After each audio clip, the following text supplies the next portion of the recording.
1909 کال د شلم نومبر په سهار کله چې له خانه کعبه څخه طواف روانو نو د سهار له لمانځه سمدستي وروسته د حرم شریف د لاوډ سپیکر څخه आवाज راغی چې اے مسلمانانو قیامت راغی او د امام مهدي ظهور وشو. د دې سره د هر طرف نه د ډزو आवाजونه راغلل. په هغه وخت کې چې له 1 لک څخه زیات مسلمانان په حرم شریف کې موجود وو چې ناڅاپي له 400 څخه تر 500 کسانو پورې په حرم شریف حمله وکړه. 2 ساعتونو کې ووژل. د دې څخه وروسته چې بهر چا خپل आवाज اوچتاوه نو وژل کېدو.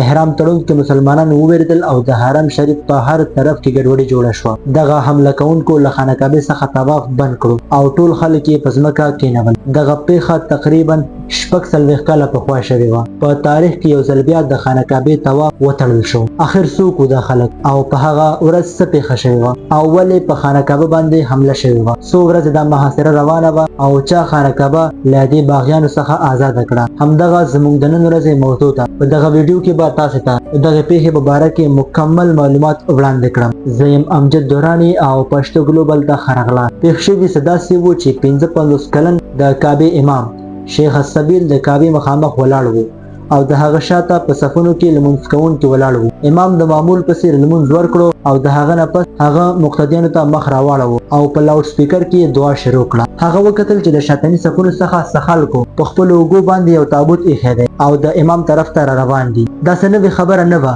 ځکه چې حج 10 ورځې مخکې پای ته رسېدلی وو او په لکونه حاجیان په مکه کې موجود وو. د دې له وجې څوک به چې هم مړ شو نو د هغه د پیوازانو کوشش به دا وو چې د هغه د جنازې لمونځ په مسجد حرم کې د کعبې د امام په امامتۍ کې ترسره شي. شیخ السبیل خپله دعا جاري وساتله مګر په سرونو باندې سره دسمال اچوونکي دا خلک د امام طرف ته روان وو. ان تر دې چې راورسېدل د هغه مخې ته په ګډ وډو جامو کې یو کس راغی. هغه د کعبې امام یو طرف ته ډیکه کړو. مایک یې ترې واخیسته خپلې خولې ته یې ونیو او په پوره لوړ غږ سره دا خبره وکړه چې زما د اسلام ورونو الله اکبر د امام مهدي ظهور وشو. په دغه دوران کې د هغه ملګرو په تابوت کې ایښې وسلې راواخیستې او ځوابي نارې شروع کړې چې د امام مهدي ظهور وشو د امام مهدي ظهور وشو. د مکمل حملې نه وروسته د دوی مشر 33 کلن جهیمان العتیبي مخې ته راغی او هغه هم د امام مهدي د ظهور اعلان وکړو او خپل یو ملګري ته د ټولو په مخ کې غږ وکړو او وی ویل چې دا محمد بن عبد الله القحطاني دی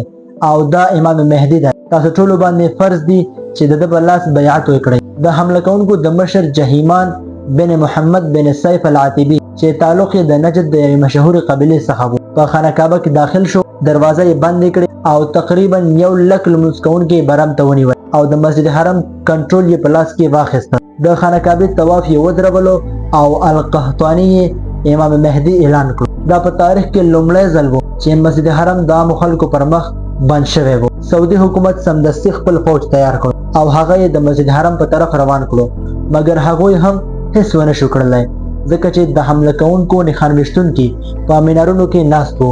له بهر څخه به چې چا هم د راتللو کوشش کوو نو له منځه وړل کېده او د ناڅاپي حملې سره برمته شوو کسانو او د خانه کعبې ودانۍ ته خطر. د سعودي حکومت میډیا په مکمل ډول بنده کړې چې د پیښې په اړه څوک هم خبر نشي خو په دې کې هم په مکمل ډول کامیاب نشو. پاکستان ته د دې خبر پر رسیدلو سره د امریکا په سفارتخانه باندې حمله وشو ځکه چې د ایران له طرفه د سعودي پیښه د امریکا لخوا سازش ګڼل کېده. په ټوله نړۍ کې دا خبر خپور شو.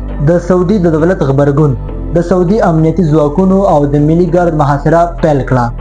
د فرانسوي ځانګړو ځواکونو له GIGN څخه مرسته وغوښتل شوه او د حرم د جوړښت په اړه ورته معلومات ورکړل شول. د 2 اونیو له جګړې وروسته د دسمبر په 4مه نیټه په پای کې د سعودي ځواکونو بریالي عملیات ترسره کړل او حرم شریف یې بیرته واخیست. د دې پیښې تلفات نږدې 250 باغیان ووژل شول. په دې کې د دوی مهدي القحطاني هم ووژل شو. 120 سعودي عسكر او 112 مدني ملکي وګړي ووژل شول. ډېری بندي کسان او جهیمان العتیبي ونیول شول او وروسته اعدام شول. د برید موخه دوی غوښتل چې د سعودي حکومت او د آل سعود د واکمنۍ پر ضد خپل عقیدې تبلیغ کړي. دوی ادعا وکړه چې محمد القحطاني د اسلام مهدي دی. دوی د حرم د پاکولو ماموریت لري.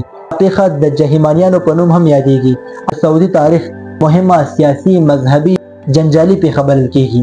په دې هیله ملګرو چې ویډیو مو د خوښې وړ ګرځېدلې وي د همداسې معلوماتي ویډیوګانو د ترلاسه کولو لپاره زموږ د یوټیوب چینل در سره حتما سبسکرایب کړئ. په یو بله ویډیو کې سره ګورو. د الله په امان.